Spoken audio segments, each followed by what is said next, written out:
Good evening, everyone. Thank you for having me here this evening. I want to dedicate this award to all the young people out there. After all, this is the Emerging Leader Award. This award and platform means a lot to me. So thank you to the Public Policy Forum for bringing us together to celebrate the people and the ideas that are moving this country forward. I'm truly grateful to be a part of it. And can we give it up for the PPF team, please? They did an incredible job with the Growth Summit today. Thank you. All right, so I'm gonna do something a little different because while she was speaking, I could hear a lot of people chatting and eating. I used to be a basketball player and a coach.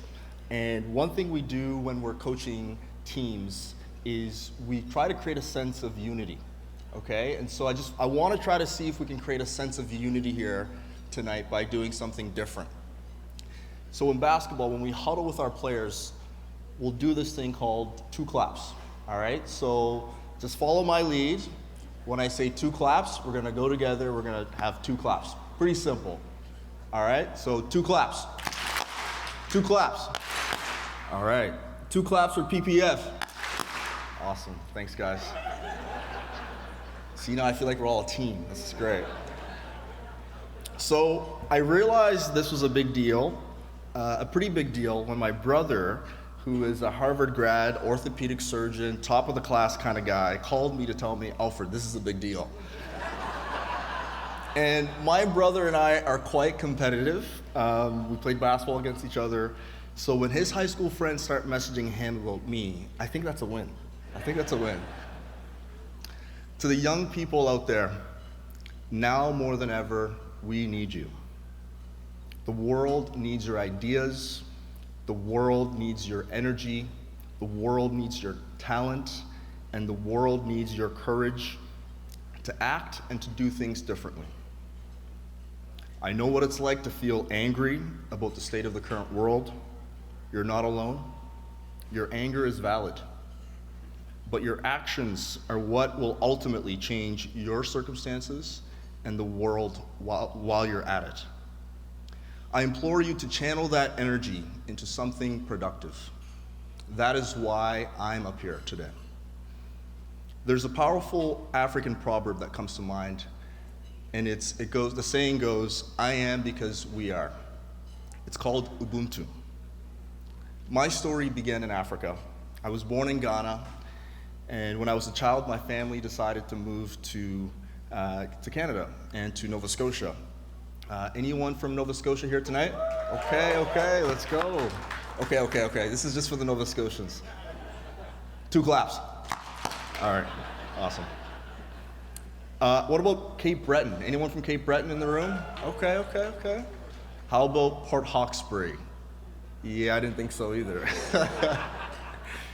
So I grew up in a very small town of 3,000 people in Cape Breton called Port Hawkesbury. And I lived there for 10 years before moving to Halifax. I remember our move from Ghana to Canada so clearly. We were at the airport in Ghana, and I was so excited to go overseas, to go to Canada. But my parents weren't smiling, and it's because they had sacrificed so much to make this move. And I remember my mom with her thick African accent looking at me and going, Alfred, this is not a vacation. Both my parents, Alexander and Juliana, sacrificed everything we had in Ghana to start over here in Canada. My dad was a Navy officer turned Marine engineer, and my mother was an administrator with the local government. My parents believed that by moving to Canada, my siblings and I would have access to better education, a better quality of life, ultimately changing the trajectory of our lives and the future generations of our family forever. And I'm sure that this is a story that many of you in here can relate with as well when you think about your family's history. After moving to Cape Breton, my parents enrolled in the Nova Scotia Community College, and our family lived in a 2-bedroom apartment in Port Hawkesbury, and I watched my parents work multiple jobs and complete their diplomas at NSCC so that they could be employable, so they could earn a living for their children and afford to buy their first home. Watching my parents go through those early days taught me everything that I needed to know about resilience. It taught me to embrace hard things, to pursue excellence in my actions. They taught me and my siblings the importance of knowing who you are and the importance of finding your people, finding your tribe. In 2020, I took that lesson literally and founded Tribe Network. And today we're a community of over 2,000 entrepreneurs across Canada. We support entrepreneurs and innovators that are solving problems here in Canada and contributing to our economy. And I believe that's a testament of what we can do, that we can build something new even in times of crisis.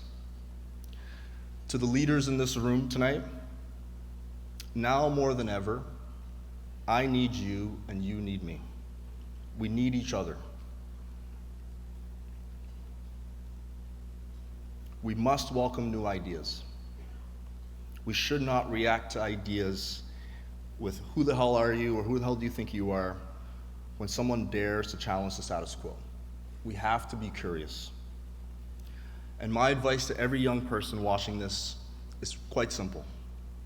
To find your tribe in today's world, you need to know who you are. And you should ask yourself these questions. What am I good at? What do I love? What does the world need more of? And how can I earn a living doing what matters?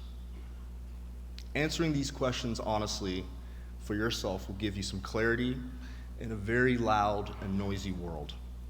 That's how you'll find your purpose, and eventually that's how you'll find your tribe. Along the way, you will meet people who will doubt you, and you will also meet people who will believe in you. Keep the believers close. Tonight, I also want to honor one of my biggest believers, Xavier Joseph. He's here with me tonight. Xavier has been a mentor, a coach. He was the founding chair at Tribe Network, and now he's my partner in launching this new venture fund. Xavier, I just want to say thank you for believing in me, thank you for guiding me, and thank you for walking this path with me. Can we give Xavier 2 claps? 2 claps? Awesome. He's also a basketball player and a coach, and so he gets this.